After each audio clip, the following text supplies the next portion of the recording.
안녕하세요. 최근에 CBDC, 영어로는 Central Bank Digital Currency라고 하는 중앙은행 디지털 화폐에 대해서 간략히 이해해보는 시간을 가졌었는데요. CBDC는 국가가 발행하고 보증하는 법정 디지털 화폐로 쉽게 말해서 기존의 종이돈이나 동전의 전자 버전이라고 하죠. 국제결제은행인 BIS에 따르면 2022년을 기준으로 전 세계 중앙은행의 약 93%가 CBDC에 대한 연구 개발을 진행 중이라고 하죠. 사실 CBDC에 대해서 많은 분들이 저를 포함해서 가장 우려되는 부분 중 하나가 바로 프라이버시 침해, 즉 개인정보와 사생활 침해 우려인데요. 예를 들면 비트코인과 같은 암호화폐는 정부나 중앙은행의 개입이 없이 민간에서 발행하기 때문에 철저하게 탈중앙화된 Decentralized System에서 운영이 되잖아요. 반면에 중앙은행 디지털 화폐, 즉 CBDC는 중앙은행과 정부가 관리 감독을 하기 때문에 중앙화된, 즉 Centralized System에서 작동되는 점이 큰 차이였죠. 이처럼 CBDC를 중앙은행과 정부가 관리하게 되면 개인적인 금융 프라이버시와 익명성을 보장받지 못하게 되면서 혹시 감시사회가 도래하는 것은 아닐까 하는 우려가 자주 제기되고 있는데요.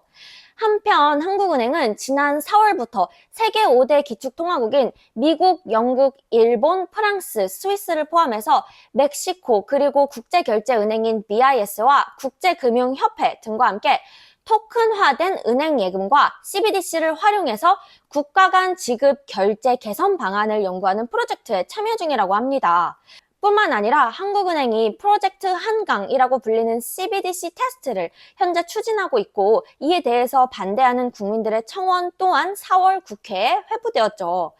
미국에서는 트럼프 대통령이 달러에 연동시킨 스테이블 코인을 통해서 중국이 내다 팔고 있는 미국 국채 수요를 끌어올리고 달러의 기축통화 지위 강화에 주력하는 한편 CBDC 발행을 금지하는 행정명령을 시행했는데요. 한편 CBDC의 장점에 주목하는 의견들도 찾을 수 있었는데요. 예를 들면 CBDC는 거래 수수료 비용이 낮고 은행 업무가 없이도 스마트폰 등으로 쉽게 거래를 할 수 있다는 점에서 가까운 곳에 은행이 없는 금융 소외계층, 즉 금융 인프라가 부족한 지역이나 금융 서비스에 어려움을 겪는 사람들에게 금융 접근성을 촉진한다는 장점이 있다고 합니다. 또한 미국 연방준비제도연구원인 마이클 준호 리 등의 몇몇 미국 경제학자들은 민간 금융 대기업의 결제 서비스보다 CBDC, 즉 중앙은행이 사람들의 개인정보 보호에 유리하다는 의견도 내놓았다고 해요. 오히려 CBDC가 개인정보 보호에 기여할 수 있다는 말인데요. 이게 무슨 말인가 하면은 예를 들면 한국인의 간편 결제 이용 금액 가운데 상위 3개 업체가 차지하는 비중이 2020년 기준으로 65.3%였다고 해요.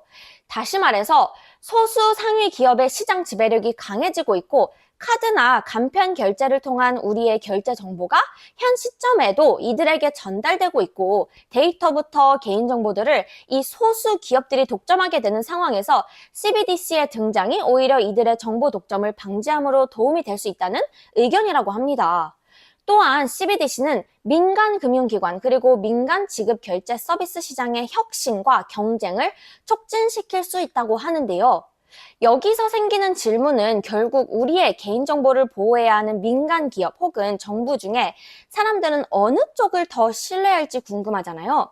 이에 대해서 하버드 비즈니스 스쿨 산하의 글로벌 사회 비즈니스 연구소 그리고 에델만 트러스트 인스티튜트가 공동 수행한 2024년 설문조사에 따르면 전체 국가 평균에서는 응답자의 63%가 기업을 신뢰하는가에 대한 질문에서 신뢰한다를 답했고 정부를 신뢰하는가에 대한 질문에서 51%가 신뢰한다를 답하면서 기업을 신뢰한다는 응답자가 12%더 많았는데요.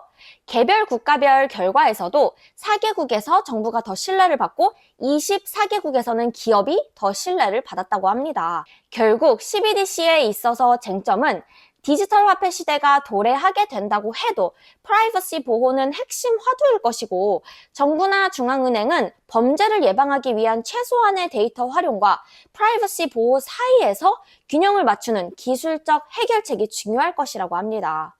또한 CBDC가 혹시라도 도입되게 되어서 지나치게 큰 성공을 거두게 될 경우 민간 기업들의 결제 시스템 발전에 걸림돌이 될 수 있는 만큼 시장의 혁신 동력을 살리면서도 시장 질서를 해치지 않는 잘 규율된 혁신, 즉 well-regulated innovation 추구가 중요하다고 합니다.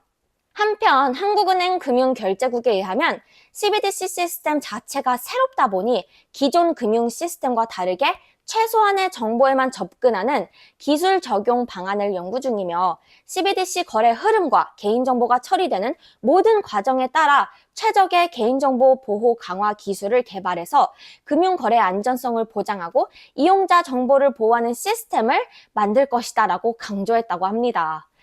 현재 CBDC에 대한 장점과 이를 우려스럽게 바라보는 많은 분들이 존재하는데요.